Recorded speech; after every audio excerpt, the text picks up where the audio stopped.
they're off.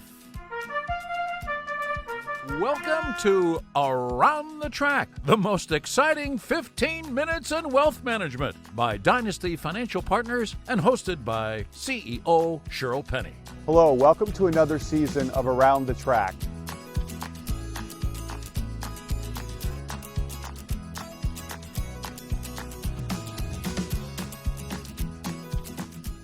Hello, and welcome to another edition of Around the Track, the most exciting 15 minutes in wealth management. I'm your host, founder, and CEO of Dynasty Financial Partners, Shirl Penney, and I'm incredibly excited about this episode of Around the Track because I'm being joined by a great friend, Jeremiah Englehart, who's one of the top trainers here in Saratoga Springs, who also is a trainer that we've had multiple horses with over the years. Jeremiah, thank you so much for sitting down and having this conversation with me. Shirl, thanks for having me. All right, we're going to have a lot of fun, but before I jump into the 8 rapid-fire questions that represent the 8 furlongs behind us, I want to see how well this video is going to age. I'm going to put you on the spot. In 2 days, we have a really nice young filly named Sacred Goddess, Team Penny Racing horse that I own with a good friend Jason Worth and Icon Racing. She's running in an open company stake as a New York bred. So I have this on video. How is she going to do? I think she's going to do very well. No, I was going to see what you're going to say. Yeah. Listen, you know, the race itself, there's one filly in there, George Weaver's filly, that looks like she's, you know, a really nice filly. There's, you know, Sacred Goddess, the filly of Todd's that, you know, need to improve from that first race to their next race. And I don't see any signs of her not. Like, I've been very impressed with her attitude coming out of her first race. Weight wise, you know, she's yep. Put on the good weight. So I like her chances. I do. I'm excited to see what she can do. Good. Well, we've got Irad Ortiz, who's the top rider at the meet riding. So at the end, hopefully she doesn't come up a little short on trainer. You know what I'm saying? All right. I know who you're saying. Yeah. All right. Let's get back to it. First question. As you well know in racing, how you break out of the gate matters a lot. So let's get you out of the gate here on Around the Track, you know, quite efficiently. Tell the audience a little bit about you. I know you're a really proud family guy, but tell us a little bit about your family and your stable. Yeah, and that even started, you know, when I first started training and actually into the business. You know, both my parents, Chris and Sheila Englehart, they were trainers. And learned from a young age the family side of it, how they, you know, they had 6 kids, how they were able to, you know, get through a long morning of work, go home and make sure all the kids are, you know, okay, and get into their sporting events and, you know, going back to work and work in the afternoon. So I knew from a young age that I wanted to have a big family. I wasn't so certain if I wanted to marry within the racing side of it. I got very lucky with my wife, Robin, and she didn't know anything about the horses at first, but it's really been a strong bond between her and I, raising the kids up. At first, I didn't want them to have anything. 5 kids, right? Yeah, 5 kids. Yeah. 15 to 10. So there was a lot of trying times, but I tell you, it's really been rewarding. Yeah. Because where we are now, and with the kids growing up here at Saratoga, it's been special. Yeah, I can imagine. Can you think back? Was there a moment in your life when it was an aha moment where you said, I want to be a horse trainer? Did it evolve over time? I mean, when did you make that decision? Yeah, it was actually the very first horse we claimed. My brother and I didn't have any horses kind of at the time. How old were you? I want to say I was 18. Wow. Yeah. And I went and we claimed this horse, and at the same time I was going to RAT and was taking care of him in the morning, going to school, then coming back and taking care of him at night. And we ran his first race. He ran 4th, and he won his second race. And I'm like, you know what? The school end of it, I think I know what I want to do, and that's kind of what I focused on then. Got it. Look, so you've been doing this now for a while. You've had some really good horses. Not to put you on the spot, so if you don't want to name one, that's fine. But you know, who's the best horse or some of the best horses you've ever trained? And just as a fan of the sport, who's the best horse you've ever seen run live? So I would say, as far as for me training, Moplex, not just because he's recent, he's just a fascinating horse in how much he likes to compete. Uh, Maple Leaf, Won the Ohio Derby, right? yes, yes, yeah, and then was third to Sovereignty in the Jim Dandy. The another filly, Maple Leaf Mel, who tragically passed away here a few years back. She had she was amazing, and I think her best quality was how she was able to make very good horses look average. Yeah. And I think that's something that usually stands out with the really good horses. She had an incredible owner too, who owned Maple Leaf Mel. Bill Parcells. Yeah, yeah. Yeah. So I would say those two. Pat on the Back was a real classy New York bred that I had that won open races. King Crease is another one. Yeah. But I would say probably the one that was I loved watching live was American Pharaoh. He was just a horse that was really impressed on how he could just go out and from start to finish, he could be all out. Yeah, yeah. And make everyone, work that much harder. Yeah, and obviously a Triple Crown winner, so Yep. that's a good one to pick. So a lot of the viewers of Around the Track are business owners that oftentimes have multiple generations in the business. In wealth management industry, frequently you have moms or dads working with sons or daughters, and passing on that business over time, and having the great luxury of being mentored by someone who truly loves you. And similarly for you, and you mentioned it earlier, I mean, you kind of grew up around the industry with both your parents being trainers. Can you just talk a little bit about what it's like being in a multi-generational business and some of the benefits, but I'm sure at times there's challenges as well.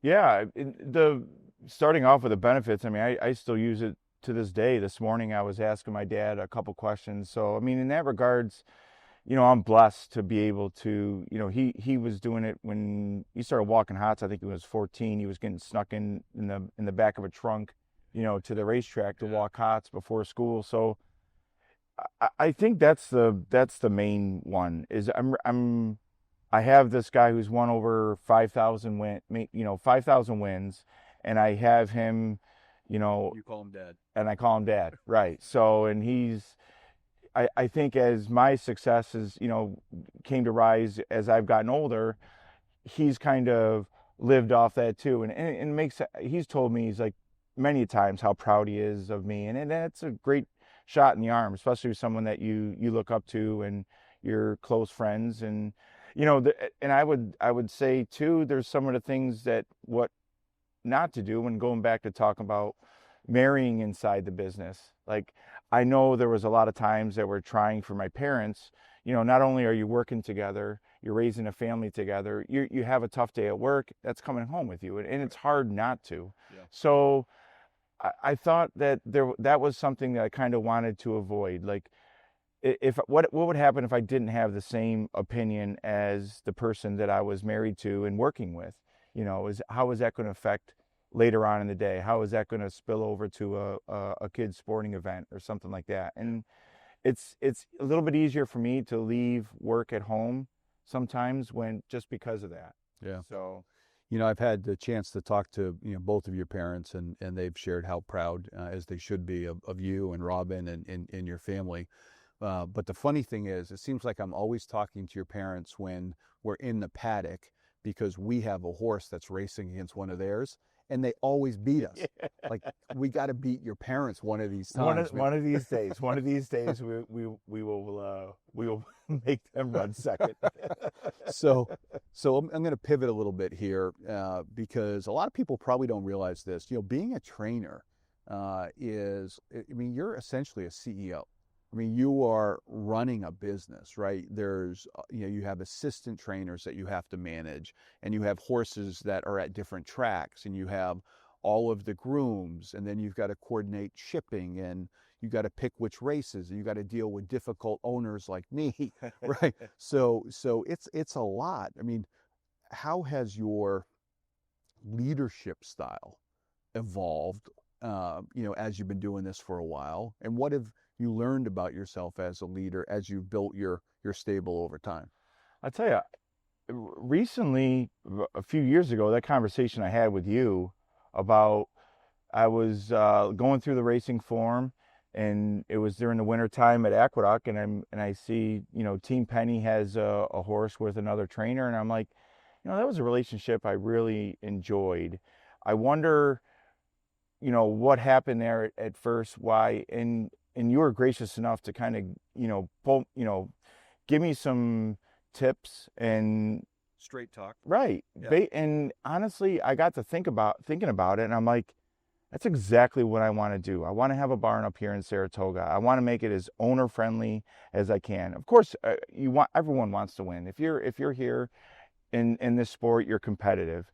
But I have found in the last few years, the ownership experience in my barn has grown. Yeah. And that to me means more than anything. The fact that someone could bring their family out to the barn and see their horses, see any of the horses. I have clients that might not have a horse in this barn, but they come out, can we see Moplex? What 2-year-olds do you really like? So I would say that is my aha moment, as far as that conversation you and I had really opened my eyes up to kind of what I wanted to do and how I wanted to do it. Yeah, listening to clients and client experience, and no matter what industry you're in, it obviously it matters a lot. So appreciate you sharing that.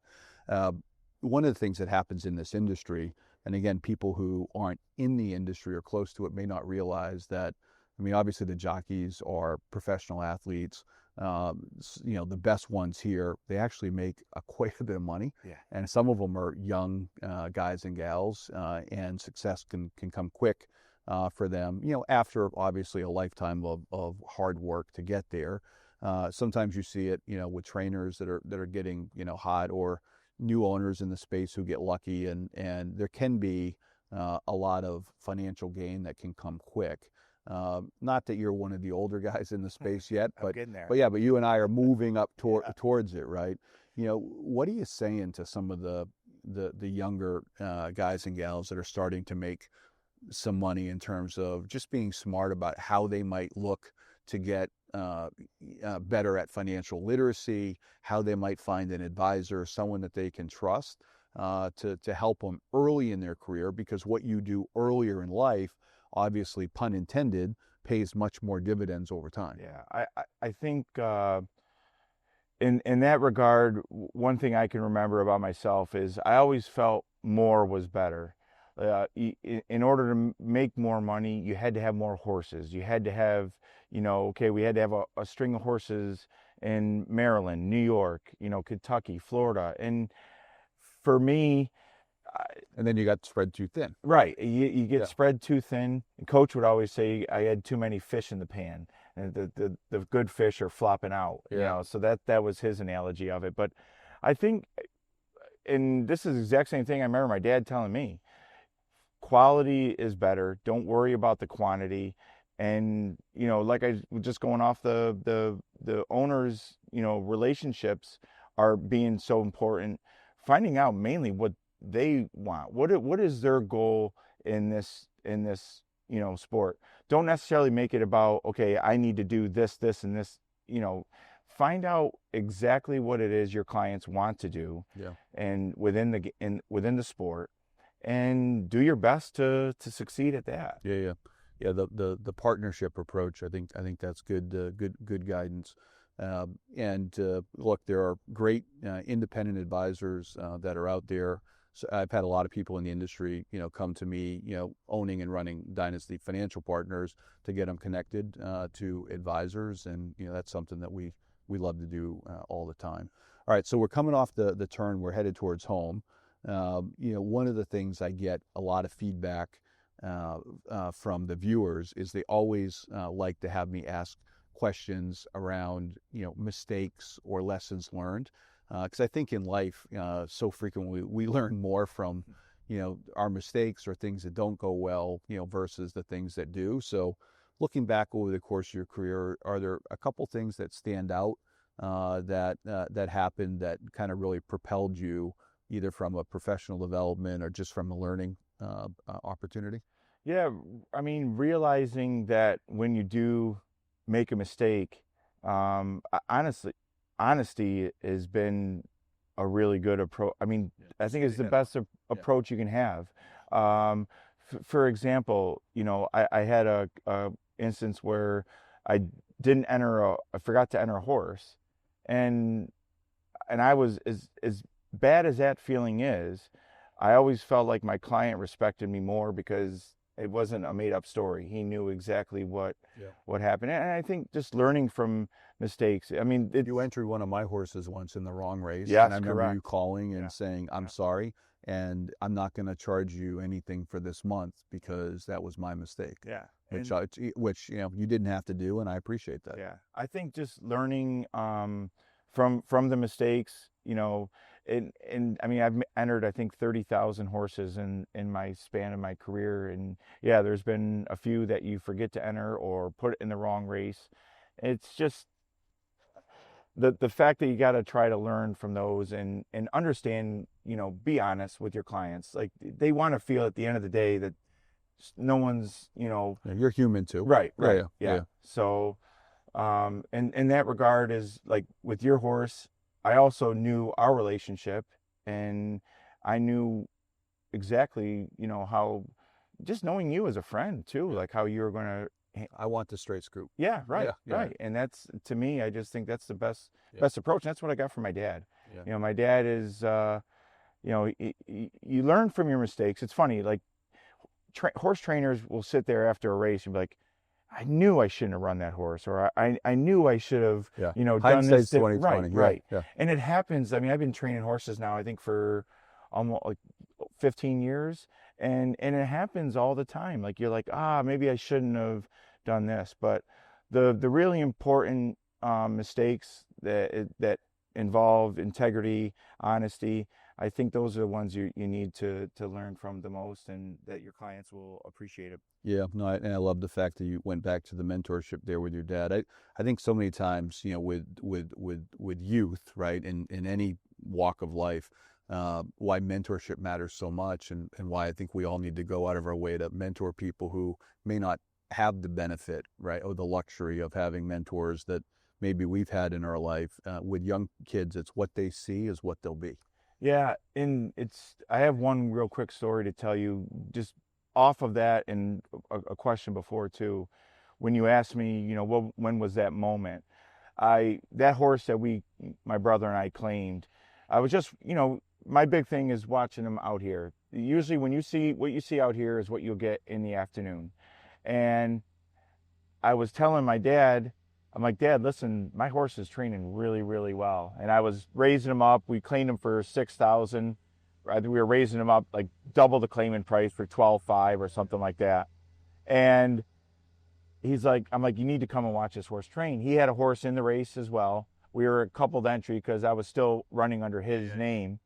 And he watched the horse. He didn't say a word to me. We walked back to the barn, and I'm walking my horse around the barn, and he's in the office, and I overheard him call the owner and say, we need a scratch on such and such. And I remember him telling me afterwards, he's like, the reason why is like, I don't want my client's horse to get claimed, and when he's not going to beat your horse. Right. So that was kind of a moment too where I was like, all right, that's a good shot in the arm. I knew what I was seeing. Doing the right thing. Right. And my dad was kind of made me real proud too, because my horse ended up winning by 8 lengths. There you go. That day. So it was pretty special. And the only reason you won probably, though, is because your dad wasn't in the race. Yeah, it's true. Yeah. Would have been second. Not beat a leg. Yeah. We would have beat the field by 9. Especially if I owned the horse, we would have been second. All right.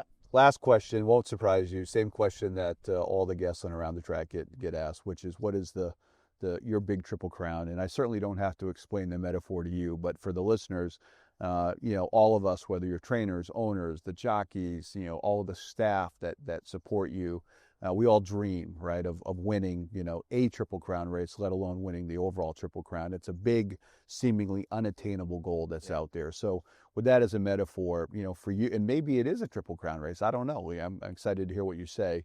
You know, for you personally, professionally, Jeremiah, what is your Triple Crown? Yeah, I would have said, if you would have asked me this 10 years ago, maybe 15 years ago, I would have said definitely winning a Triple Crown or being an Eclipse Award winning trainer. I think that's where I kind of envisioned myself when I was younger, but it changed when I met my wife Robin, and we had 5 kids, and now my Triple Crown is being an Eclipse Award winning dad. So love that. how do I, you know, of course, no one, you love to win in this sport. I mean, it's, you love everyone has the passion for the animal. You know, you go to work and there's so many days when, you know, it's like, we had a couple guys not show up, or you had, you know, it's just a tough day, bad luck, or it makes those days where when you win or when you go in and you see everyone smiling, you really cherish those moments when you're able to spend those type of moments with your team. Yeah. And I've been very blessed to, almost win, coming up on, I don't know if it's 1,900 or 2,000 races here pretty soon, but I've been able to spend those times with some special people, and none more special than my wife, Robin, and my kids at home. Like I see, it's, you know, they have a lot of fun when they come to the track, and they respect what their dad does, and I love being a good father figure to them. I love that. No better answer than that. You know, I always, you know, one of the things I love so much about, you know, racing for me is the social aspect of it, that I'm able to get so many family and friends together. And oftentimes we'll try to get a nice dinner the night before a big race. And I always like to give a toast and end it with, we've won before the gate even opens. Right? Because we're so blessed with having the family and friends there. Hey, thank you so much for sitting down and having this conversation. Shirl. And thank you again to all of you for tuning in to another edition of Around the Track.